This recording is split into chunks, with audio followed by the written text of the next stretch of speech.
All right, all right. You guys are quiet this morning. Quiet group today. Well, as you guys find your way back to your seats, I have some announcements for you guys this morning. Next week, we are excited because we have our church picnic. We are thrilled to be able to spend time together in community and not only do that, but have food along with it. And so I believe it's A through M that is bringing desserts, and then N through Z is bringing salads or sides or like stuff like that. Yeah, so if you are A through M last name, you will bring a dessert. If you're N through Z last name, go ahead and bring a side or salad. That is next week following church, and so we will meet over at Terrace View Park, and it'll be a lot of fun. The other thing that I should mention that you guys should bring is go ahead and bring some camp chairs. We'll circle up with some camp chairs or lawn chairs, and it'll be a blast just getting to talk to you guys and then also eating together. It's a win-win-win-win, right? And so we only have a couple announcements today, but the last thing I want to mention to you guys is there are multiple ways to give, and we have been grateful for your guys' giving. We believe that giving what God has given us back to God is another form of worship. And so if you are interested in continuing your worship this morning by trusting God with what he's given us, you can text 84321 with the amount you want to give. You can go online to our website or app, or you can send in mail to us. We'll receive that too. And there are also boxes in the back. Before I pass it over to Pastor Isaac, I want to say thank you to you guys just for the way you guys gave to our students. We scholarshiped a couple students to help them get to camp, and you guys were super faithful in that. And just so you guys know, there were a couple of kids in our group alone who gave their life to Christ for the first time this week. And so it's exciting. It's definitely exciting, and we saw a lot of change in our students this week. Not a lot of them are here this morning because they are all wiped, but next time you see them, give them some love, and they might actually give love back because some of their hearts were changed this week, so that's good stuff. But I am so grateful for you guys, and so this morning we have Pastor Isaac with the message. Thank you, Caleb. Good morning. What a great-looking crew. Man, good to see you all. My name is Isaac. If you're first time here, you're tuning in for the first time, one of the pastors here, thank you for joining us on a beautiful summer day. When I was in middle school, we lived in the Bay Area of California near a Six Flags. And it was close enough where several times a year for youth events, we would go to the Six Flags and have a great time. And one of the rides there was this massive ship. And you'd sit in the ship, and everybody would face toward the middle, and you'd get locked in. And then it would start to swing front to back. And then eventually, it would end up completely upside down, and then you'd do revolutions around. It was fantastic. I really enjoyed it, but I'm not 13 anymore, so we'll just, I'm not going to go on that ride. But the highlight of the whole ride, though, was when you are hanging upside down. Maybe you've gone on a ride like that and everybody's hair is just straight towards the ground. Money and wallets and hats are falling. This was way before cell phones, so that wasn't a thing. And of course, your body is crammed into this harness and you can barely breathe because parts of your body that aren't normally facing that direction are now crammed in different ways. It was exhilarating, right? Those are the things. But when you're hanging upside down for those first couple of seconds, you realize, I'm not supposed to live this way. This is just not normally how I exist. Things are a little different here. We live, I don't know if you guys notice, but it seems like sometimes our world, I feel like sometimes I'm hanging upside down. Just, the world is a little odd sometimes. Good is bad. Evil is celebrated. Do you ever feel like you are hanging upside down sometimes going, what is going on in this world? Anyone? A couple of us. All right, good.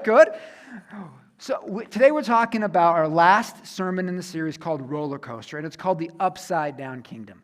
Jesus comes, and when he came to this earth, he showed us an upside down way of living. He showed us that the way the world works actually is not how his kingdom goes. He flips everything, and he changes the perspective everywhere he goes. We notice when we read the Gospels that Jesus turns living upside down. What we think is good, he says, there's a better way. He thinks one way of living religiously is good. He says, let's try something different. And he constantly reveals throughout his life that what people value does not lead them to a good life, but actually leads them to death. And Jesus shows and flips the world upside down on them.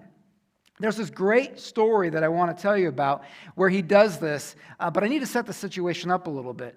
So we're going to be in Matthew chapter 20 for those of you that have your Bible. But Jesus is traveling to Jerusalem with his disciples. He's in the last 2 weeks probably before he ends up getting crucified and killed. He knows where he is headed. He's traveling to Jerusalem to die. His disciples don't know this. They're not catching on. What his disciples think is happening, they think they are traveling to Jerusalem, and they're Israelites. So they think they're headed to Jerusalem where, if you don't know, Israel is occupied by Rome. Rome is the most powerful empire in the world. They run Israel. The Israelites pay tons of taxes to the Romans. They have Roman guards everywhere. The Israelites do not like being occupied by Rome. So the disciples think Jesus is coming.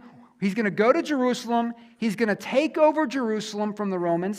Then he's going to rule Israel, and eventually the Israelites will rule the world in place of Rome. They're going to conquer Rome. They can't wait. They are on their way to take over the world. They don't know yet that Jesus is on his way to die. So, as they're walking, they're headed to Jerusalem, and on their way, 2 disciples, James and John, they're brothers. I love this so much. This is so great. James and John ask their mom to ask Jesus if when Jesus rules the world, can he put 2 chairs next to him, one side James, on the other side John. I think this is so great that they ask their mommy for help on this. The Bible is worth reading. It's incredible. You got to check it out. So they say, hey, we know you're going to be mighty. We know you're going to be powerful. Mom, would you ask Jesus to have us sit next to him? And they want this because they want to be powerful too. So here's what it says in Matthew 20, verses 20 and 21. Then the mother of the sons of Zebedee came up to him and with her sons, and kneeling before Jesus, she asked him for something. And he said to her, what do you want?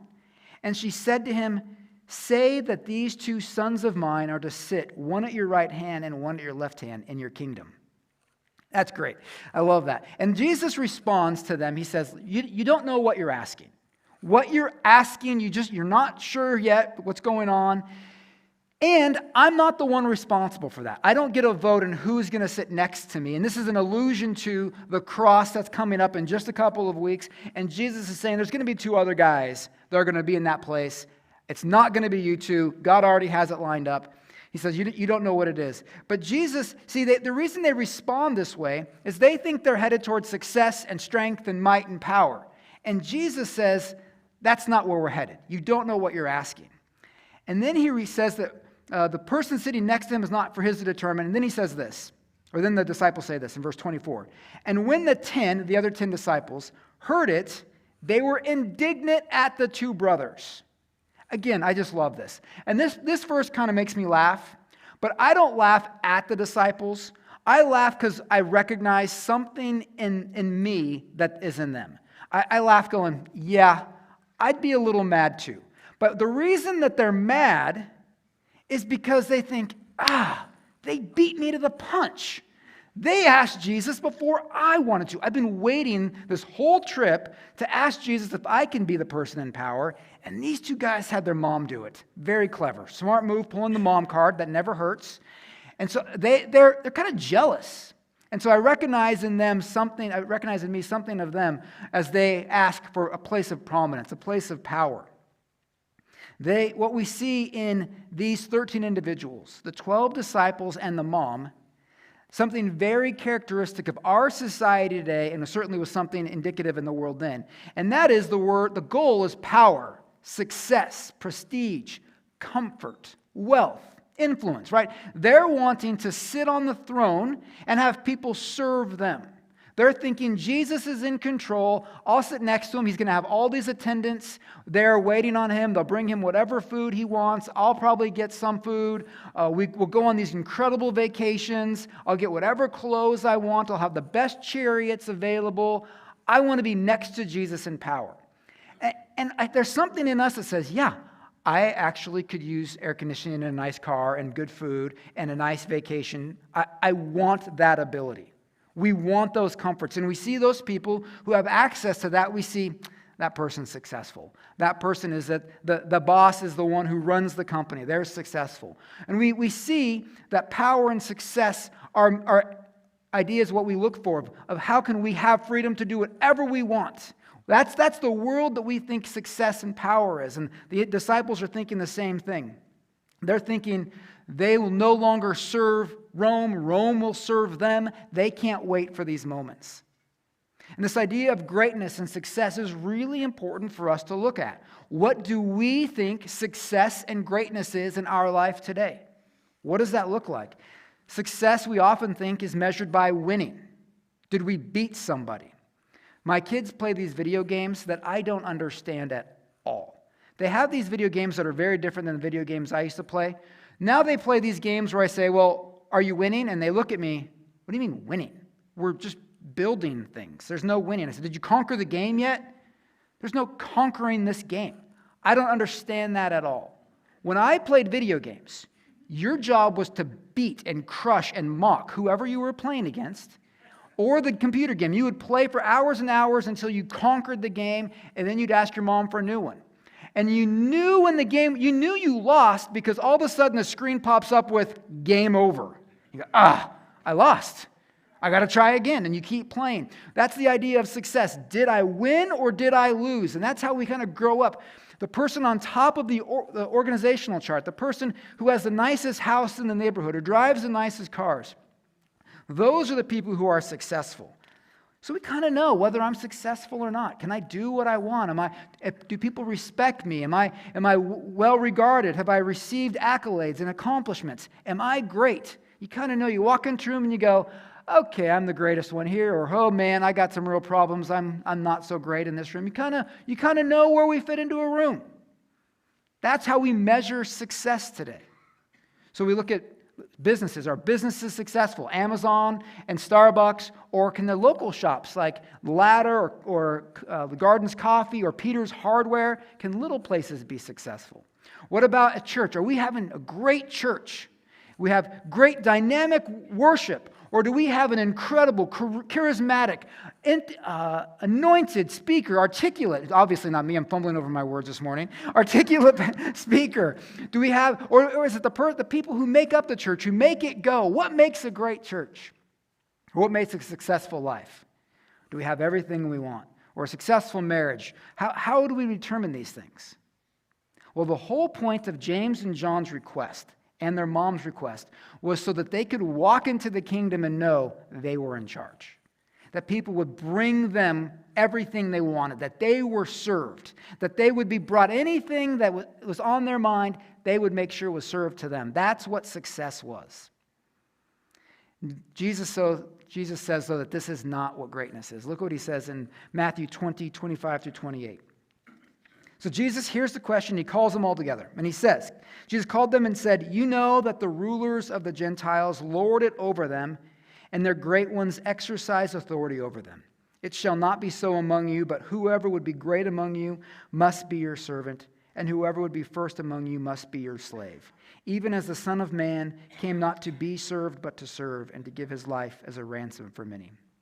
So Jesus says the Gentiles, the other people, they determine greatness by if they're served. So if they're in charge, you have to serve them. They're going to dominate and control and get everything that they want. That's what greatness and success is in the world around them. And he says, that's not how we're going to do things in my kingdom. He says that the way of measuring greatness is not power, wealth, comfort, influence. He says rather the greatest is the servant. The slave is the one who's lowering himself and serving the others. Those are the great people in God's kingdom. The one who becomes a slave is the greatest. The master is the one who ends up being the lowest one. This is completely upside down. So those of us striving to try to climb the social ladder, the ones who are trying to accomplish great things, the way that we accomplish great things in God's kingdom is by serving. And I really enjoy watching this play out. I like watching how interactions take place. So I know a whole group of people who, if a group of people is getting into a car, there are certain people that head straight to the passenger seat. They open that passenger seat door, they get right in, and expect everybody else to kind of get in the back seat or drive or whatever. They're going to be escorted, and they get the front row. I know a whole group of other people who will open a door, march right in, and everyone's kind of following behind. Or I know other people who, when they leave a place, they'll leave their coffee cups and mugs and plates, and they just expect somebody else to clean it up. They just walk out the door. I know, maybe you guys know people like that. And then I like to watch other people who, you get to a door and they say, no, you take the passenger seat. I'll get in the back. I'll get in the back middle. You guys go ahead. I'll get back here. Or they open a door and they just say, go ahead, after you, please. I'll stand right here. Other people they'll always buy people's coffee or meals, or they'll clean up. The table will be getting up, and they're stacking the plates and the cups, and they take it and make sure that the waiter has it all nice and neat. Well, I like to watch who does that. Just a couple of days ago, Andrew had a doubleheader up in Colville. And so we drove up there, and, it's a long drive, and so the way I figure is the McDonald's restroom is probably going to be nicer than the porta potty at the baseball field. So we stopped at the McDonald's for a drink and used the restroom before the games. And so as I was walking up, I noticed as several interactions with different people is everyone would hold the door. All the people at Colville, at McDonald's, they just hold the door. Come on through. And I knew what I was speaking on, so I was watching this. As we were waiting for our coffee, I think it was, we were standing around and I just kept watching. Every single person that interacted at that McDonald's Colville would stop and let other people through. I thought, this Colville McDonald's is amazing. After the game, we had couple of different games. It was really hot. We, again, get some food and drink and head out. So we stopped at McDonald's again. And so I know this. I was watching it. So I'm getting out of the car, and we are far. We're across the parking lot. We're 30, 50 feet. We have a ways to the door. So I'm kind of watching what will happen. And all of a sudden, I see a guy walking out of McDonald's, and I'm about ready to tap Andrew to say, watch this, he's going to hold the door for us. And this guy, we are far. He opens the door, smiles, and just waits for us. And I thought, this place is amazing. I don't know what's going on in Colville, but they are all servants. And so we waited. So as Andrew and I are walking in, another family's coming out, so I make sure we hold the door for them. And then I was the first one in, and I did what every good dad would do. Watching all of these servants come through, Andrew's expecting to come through, I did what every good dad should do. I quickly shut the door and held it shut for Andrew. So now he's stuck. That's what you should do, is give your kids a little bit of grief. But so I'm holding the door shut when everybody else in Colville was opening it. But I was blown away by the servant's heart of every person at that McDonald's in Colville. They just stood there waiting for everybody. Come on through. Those are the kind of people that I look at and think, wow, you guys are amazing. And so I wonder, what kind of person do I want to be like? Do I want to be the kind of person who holds doors for people, who says, you go first? Or am I completely unaware of the people around me? I just walk in and just charge on ahead. I think another way to ask that question is, who do you enjoy being around?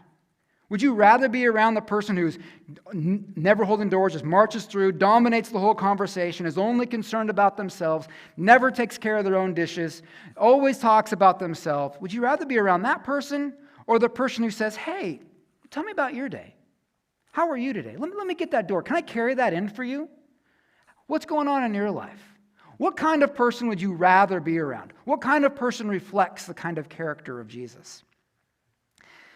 I liked what Dane Ortland, he's an author, he says this about Jesus. He says, Jesus is accessible. And that's the kind of people that Jesus followers are. We're accessible, which means people have access to us. That's the kind of servant's heart. Servants are accessible. They're available to people. Those are the friends that say, call me anytime, day or night, and you know they mean it. They're the kind of friends who, when you show up, they're there when you have a flat tire. They help even when it is inconvenient. They will lay aside whatever they are doing to help you. Those are the servant-hearted people. Our world does not value this. We don't value being inconvenienced. We have caller ID. Who's calling me? Nope. Not going to take that call. We have ring alarms. Who's at my door? Nope. Not going to answer the door. We have garage doors. You guys just open up your garage door, slide right into the garage, shut the garage door. You haven't seen your outside of your front. You haven't been outside in your front yard for years. You know people like that? We're inaccessible. But Jesus' followers are accessible. We are moved to help even when it's inconvenient. There's a novel called The Gentleman in Moscow, and it's about a wealthy aristocratic count in Russia who his life blows up, and he ends up losing everything, and he's forced to live in the attic of a hotel. A woman who's unable to care for her 4-year-old child ends up asking him to care for the child, and so he does. He ends up becoming a surrogate father to this little one. And as he's caring for this child, all kinds of experiences happen to him, and he learns some really great lessons. And he eventually says to another individual, he says, I'll tell you what is convenient. To sleep until noon and have someone bring you your breakfast on a tray. To cancel an appointment at the very last minute. To keep a carriage waiting at the door of one party so that on a moment's notice it can whisk you away to another. To sidestep marriage in your youth and put off having children altogether. These are the greatest of conveniences, Anushka. And at one time I had them all. But in the end, it has been the inconveniences that have mattered to me the most. It is the inconveniences that matter. See, our world is full of conveniences. DoorDash, Netflix, Amazon Prime. I don't have to leave my house. I can work from home. I don't have to interact or help another person the rest of my life. And yet, it's the inconveniences that really matter the most, when we're available to help other people. Those are the significant moments. That's when we can really serve and serve greatly. When a friend calls when a friend's able to help with a flat tire, those are meaningful moments. When we hear that somebody needs a meal because the mom is sick or had surgery or is unavailable, and people bring meals over, that's serving. When a neighborhood child needs a ride to school in the mornings because their parents work and they can't get to school safely, and we jump in and we help, that's being inconvenienced, but those are moments of greatness. See, when I think of the greatest people I know, I don't think of the smartest people or the wealthiest people or the most prominent people I happen to know. I think of the people who give me rides to the airport early in the morning. I think of the ones who brought my family meals when Katie was unable to cook for us. I think of the ones who came to the hospital when my babies were born or when my children were sick and we were in the hospital, and some of you guys came to the hospital to just say, we love you. Those are the greatest servants I know. I think of the people who serve this church by cleaning and making sure the inside and outside of this facility is cared for when no one else is around. And there are a host of you that do that. And you guys, many in the church won't know your faces, but you serve when no one is around. These are the greatest people I know. And I want to be very clear speaking to each one of you today. I'm talking to everyone here, that we all can be servant-hearted. A pastor I know was speaking on a topic very similar to this. And as soon as the service was over, an associate pastor, one of the pastors on staff, was walking around and somebody said, hey, good news. And they were very serious and very unironic about this. They said, good news. I actually have need, and I need some help. So you guys can serve me today. I have all kinds of things that the church can help me with. Great news. I think that individual missed the point. We all can serve because God has done some incredible things for us. This is the upside down kingdom of God. God's people look for ways to serve. We look for ways to bless others. Why? Why do we do this? Why do we live this upside down way where we serve instead of look to be served? Well, Jesus said in verse 28, even as the Son of Man came to be served, he came not to be served, but to serve and to give his life as a ransom for many. So Jesus calls himself the Son of Man. This is an Old Testament saying that pointed to the one that God would send, the anointed one. The Son of God. And so Jesus says, hey, this is me. I'm the Son of God. I'm here. God sent me to care for you. And he came to earth, and as God, as the person of God, as the one anointed and sent, he could have demanded obedience. He could have demanded everyone gather around him and take care of his every need. He could have made sure everyone was bowing and doing everything that he asked, but that's not how he arrived. Not long ago, I read a report that the king of Saudi Arabia, when he travels, he brings with him 505 tons of luggage. That's 1,010,000 pounds of luggage for the king of Saudi Arabia. And we're charged $50 for that little suitcase. If it's under 50, we got to still charge. He also, listen to what he brings. He brings 2 S600 Mercedes-Benz, 2 freestanding elevators. That way he doesn't have to wait around for anybody. He gets his own elevator. He just brings it with him, 2 of them. No less than 1,500 people travel with him to make the trip possible. See, when a king arrives, he brings an entourage. He brings power and might and influence, and everyone knows the king has arrived. He brings powerful cars and people and trumpets and heralds and all kinds of things. We know when the king's arrived. Not Jesus. Jesus chooses humility. He chooses service over and over again. He travels with this band of misfits that he keeps having to clean up after while he's walking around and he's training them and discipling them. He uses rocks for pillows. He stays in the homes of other people just so that he has a place to sleep. When he's preaching and teaching, he is constantly interrupted. If you're reading the Gospels, watch how many times Jesus is trying to teach and he's interrupted by somebody and he stops and he listens and he heals. You don't do that to a king. You don't start talking when the king is talking. But Jesus listens and helps. That's what Jesus does. He's always accessible.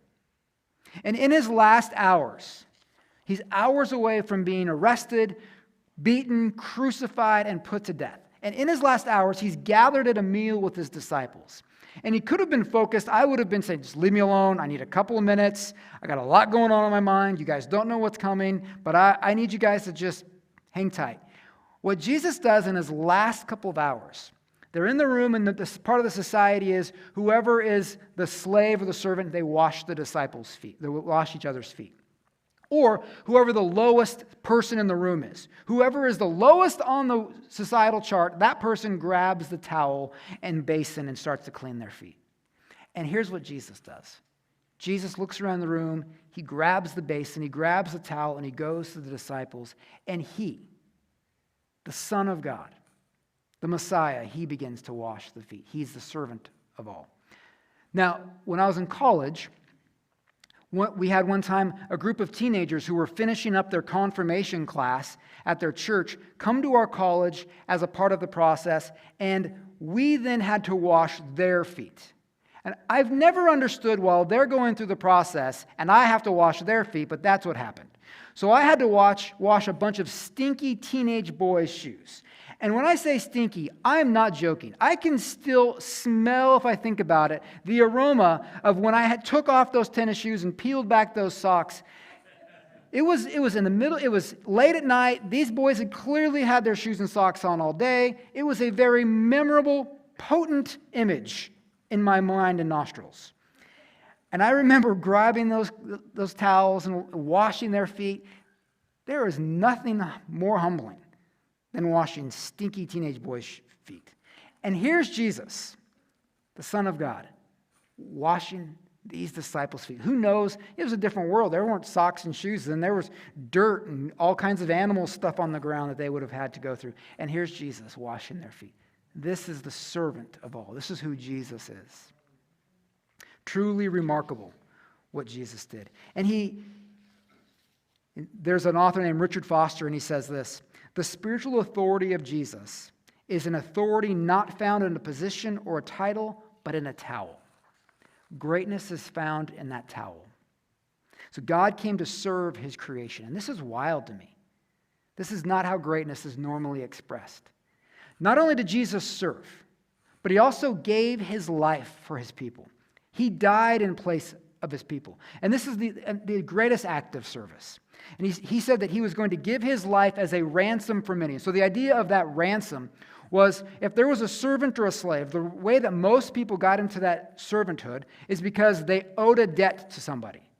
They owed a debt, they couldn't pay it back, and so the way they tried to earn it off was by being a slave. So they would work and work until they could somehow buy their way out of slavery. They could ransom their way out of that.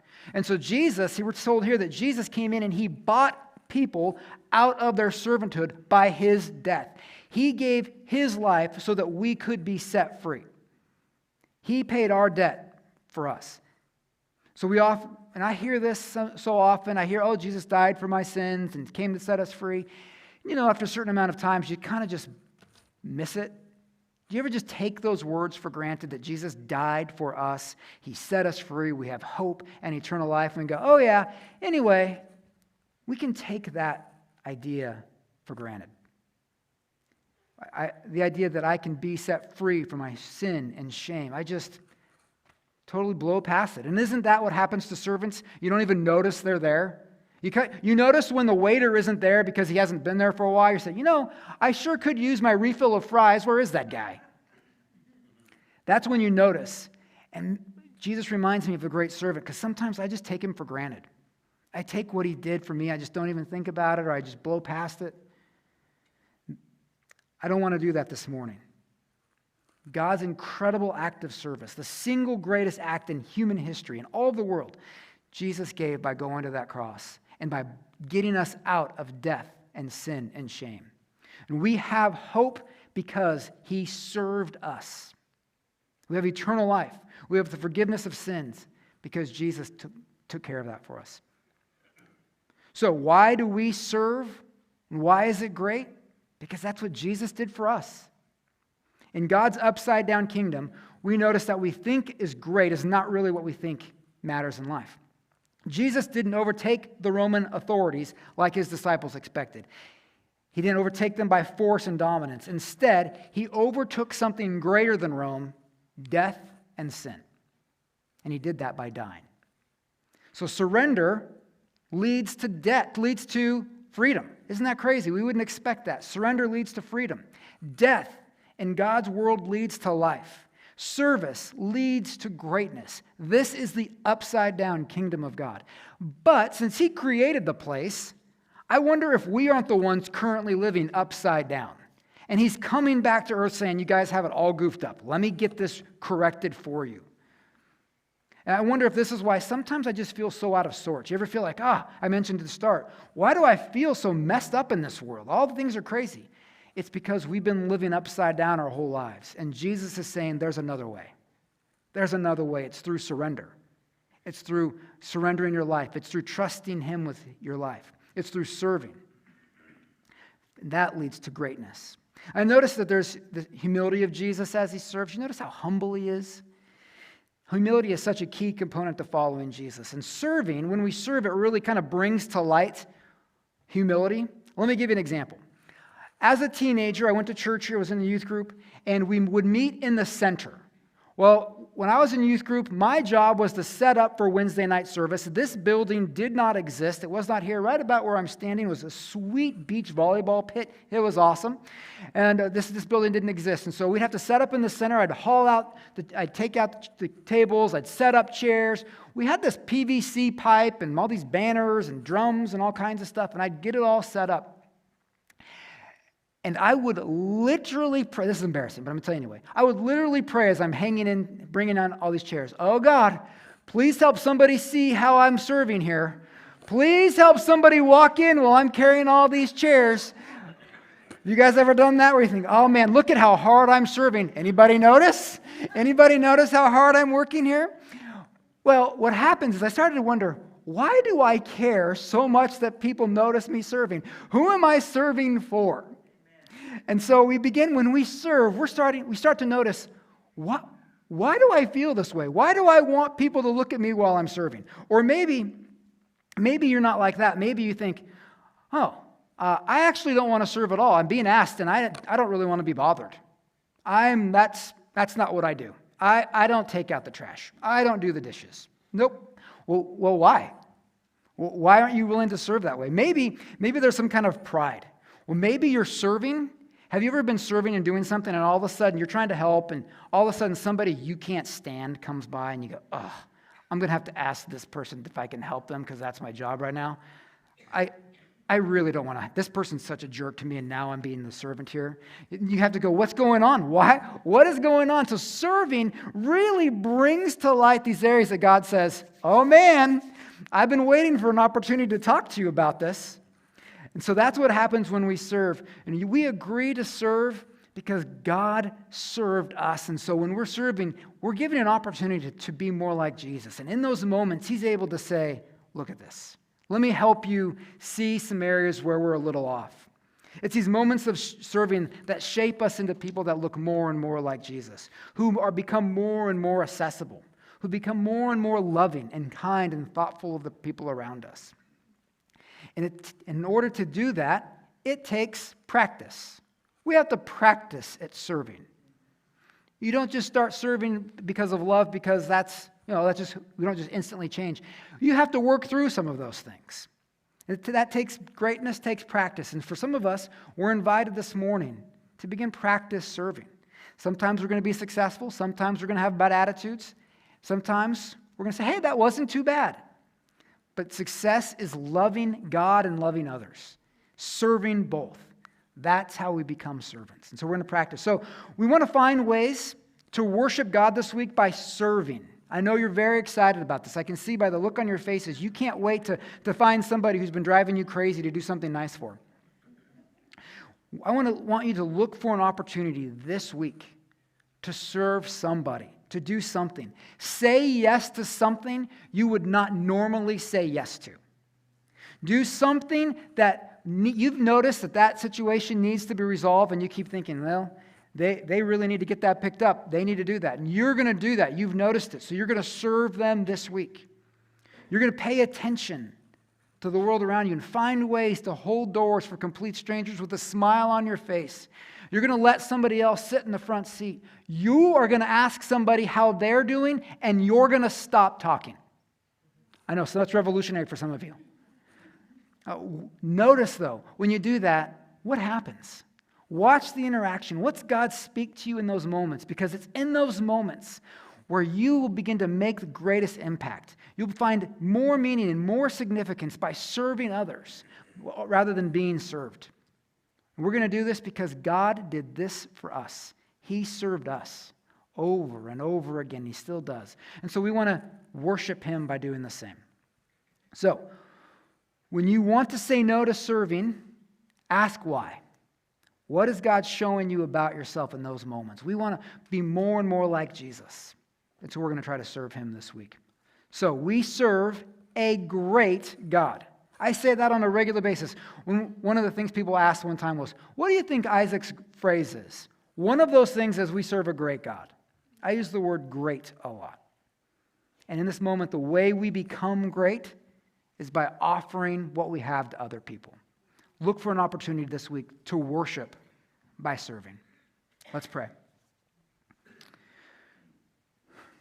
Jesus, our world looks to be served. We look to be taken care of. We look to have influence and power and dominate things by winning and being on top. And yet, Jesus, you came to serve. You came to love others by giving others opportunity and helping one another, by giving your life for us. Thank you, Jesus, for that great gift. Thank you for putting us first and loving us.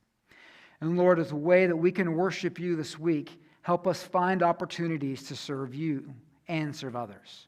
Help us see things that we hadn't noticed before. Lord, prick our conscience when we start to be selfish instead of selfless. God, show us how we can bless others around us, whether it's our neighbors, our spouse, our children, our coworkers. God, is there a way that we can love others? Show us those this week. We love you in your great name. Amen. So we have 2 discussion questions. We like to just give a couple discussion questions for you to go in your small groups and family members. So the first one is, when has someone served you?